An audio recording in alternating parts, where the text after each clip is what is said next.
प्रणाम आप साथियों को। मैं त्रिपुरारी मिश्रा आप सभी का स्वागत करता हूं। साथियों, और आप लोग कैसे हैं?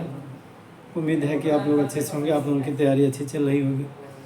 ईश्वर से प्रार्थना भी करते हैं कि आप लोग अच्छे से रहें, तैयारी बेहतर रहे और अच्छा प्रदर्शन करें। मेरी ढेर सारी शुभकामनाएं।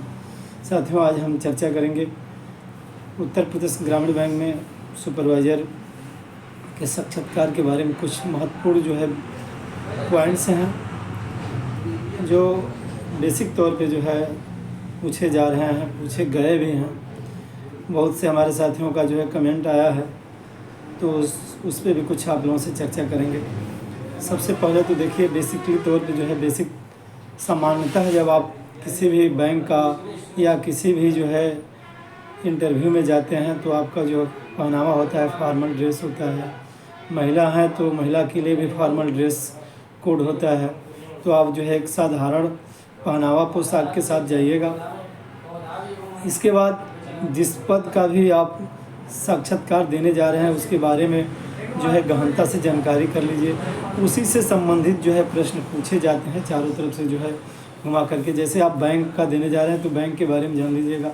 बैंकों का बैंक किसे कहते हैं इसके बारे में आप देख लीजिए। बैंकों का बैंक जो है आरबीआई को कहा जाता है। आरबीआई की स्थापना कब हुई थी ये भी आप जो है रीड कर लीजिएगा। इसके बाद जैसे ही आप इंटरव्यू हॉल में जाएंगे, वहाँ आपके सामने जो पैनल में लोग बैठे होंगे, पैनल का मतलब होता है 4 या 5 लोगों का पैनल, जो साक्षात्कार लेने वाले लोग होते हैं, बैंक से ही संबंधित होंगे, बैंक के ऑफिसर होंगे, ठीक। वहाँ वो लोग बैठे होंगे, 4-5 लोगों का पैनल होगा। बारी बारी से एक एक करके जो है लोग आपसे प्रश्न पूछेंगे और उनके प्रश्न पूछने का समय जो है अधिकतम 5 से 7 मिनट रहेगा। जैसे आप अच्छा बताते जाएंगे, हो सकता है 1 आध मिनट और भी आपसे अधिक ले लें लोग। तो पैनल में 5 या 7 रहेंगे लोग, कितना समय लगेगा? 5 या 7 मिनट लगेगा, ठीक। इसके बाद जैसे आप जाएंगे तो पूरा डिटेल आपका रहेगा उनके पास। वह आपसे यही कहेंगे कि जी आपका क्या नाम है, तो आप अपना नाम बताइए। फिर पूछेंगे कि आप अपने बारे में बताएं। तो जो भी बेसिक तौर पे आपका मतलब पढ़ाई लिखाई बैकग्राउंड है, जहाँ से आप आते हैं, यह पूरा जो है अच्छे तरीके से जो है उन्हें बताने का प्रयास करिएगा। सर मेरा नाम यह है, मेरे पिताजी का नाम यह है, मैं इस शहर से आया हूँ, इस ज़िले से आया हूँ और मेरा पढ़ाई यह है।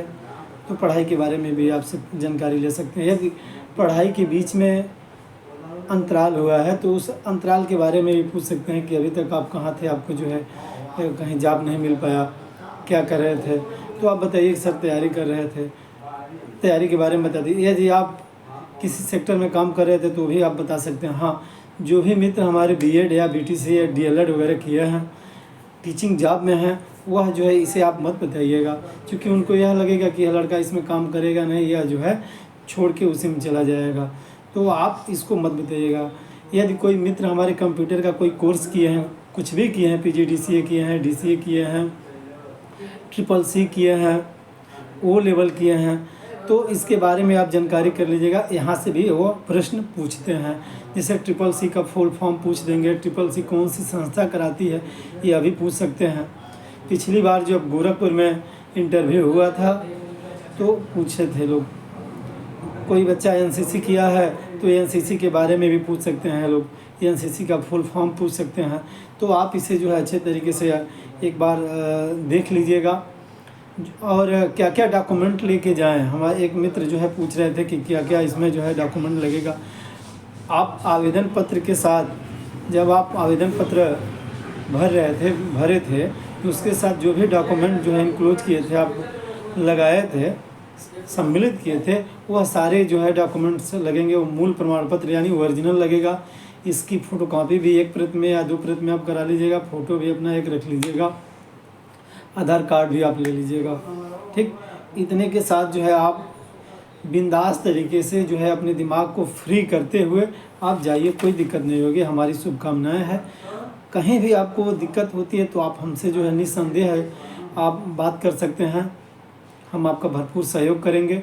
सहयोग के लिए ही हम प्रयास करते हैं कि अधिक से अधिक लोगों का जो है मदद हो जाए। अब कुछ मित्र का कमेंट है, उसके बारे में भी आपको बता देते हैं। जैसे एक मित्र हम इसमें पूछे थे कि इसकी सैलरी क्या है, मतलब तनख्वाह क्या है। तो देखिए इसमें क्या है, 15,000 का 15,000 तो आपका जो है फिक्स पेमेंट होगा और 3,000 वेरिएबल होगा। वेरिएबल का मतलब इंसेंटिव होगा। तो 15 3 18,000।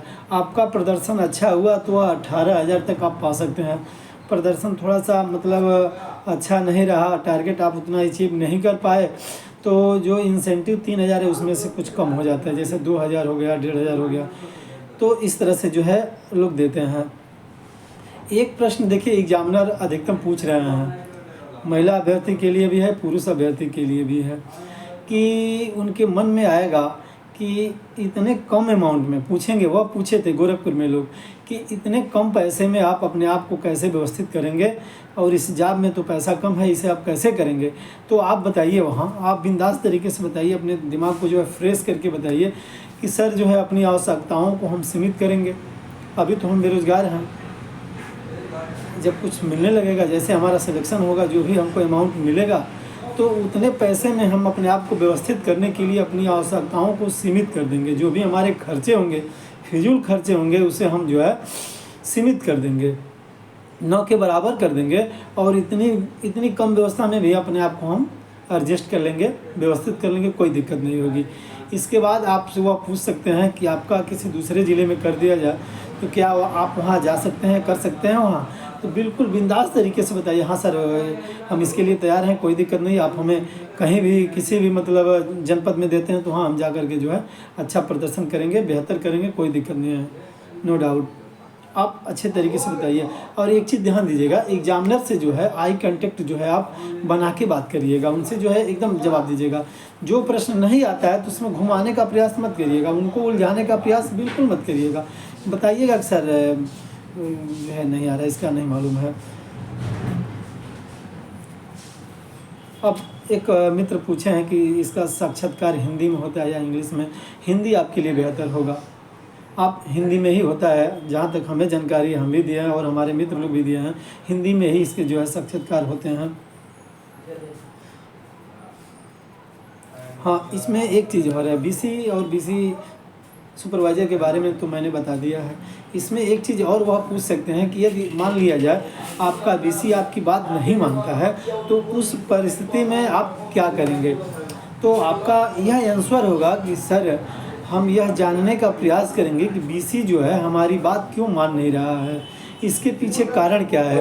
हो सकता है कि बैंक की तरफ से जो है सपोर्ट नहीं मिल रहा है, इसलिए बीसी हमारी बात नहीं मान रहा है। हो सकता है उसको और कहीं कोई दिक्कत होती है, इसलिए वो हमारा काम नहीं कर पा रहा है, हमारी बात नहीं मान रहा है। तो हम उसके जो है कारण को जानने का प्रयास करेंगे और उसे जो है उसको जो है हल करने का प्रयास करेंगे, उसकी जो भी रीज़न होगा उसे सॉल्व करने का प्रयास करेंगे। हो सकता है ब्रांच से उसका कम्युनिकेशन गड़बड़ हो, तो ब्रांच से स्थिति जो है हम सामंजस्य करेंगे। देखिए सुपरवाइज़र क्या होते हैं, बीसी और ब्रांच के बीच में जो है एक ब्रिज होते हैं, पुल होते हैं, ठीक, सामंजस्य बनाने के लिए, सामंजस्य स्थापित करने के लिए। वो आपके जॉब रोल में है कि आप जो है बीसी को मॉनिटरिंग करेंगे और बैंक से और बीसी के बीच में जो है जो भी मतलब संबंध है, समन्वय है, उसे आप बेहतर बनाएंगे, ताकि जो है बीसी बैंक के जो भी टारगेट आते हैं उसे अचीव करें और आपका जो है सहयोग करें। यह सुपरवाइज़र के जॉब रोल में भी आता है। साथियों, और भी कोई आपको दिक्कत होती है तो आप जो है निस्संदेह बताइएगा, हम आपका संपर्क करेंगे। इस समय पितृपक्ष चल रहा है, इसीलिए हम थोड़ा सा जो है सेविंग वगैरह नहीं कर पाए हैं। हमारे पिताजी नहीं हैं, पिताजी के स्मृति में जो है हर गुरुवार को हम वृक्षारोपण करते हैं। आपसे भी हम अपील करेंगे कि आप भी सहयोग करें, और आपसे हम कभी सहयोग नहीं मांगे हैं। मेरा एक ही आपसे निवेदन है कि हमारा वीडियो और हमारी जो भी हम आपको जानकारी देते हैं कैसा लगता है, इसे आप ज़रूर बताने का प्रयास करें। धन्यवाद, सादर प्रणाम, ईश्वर आपकी मदद करें।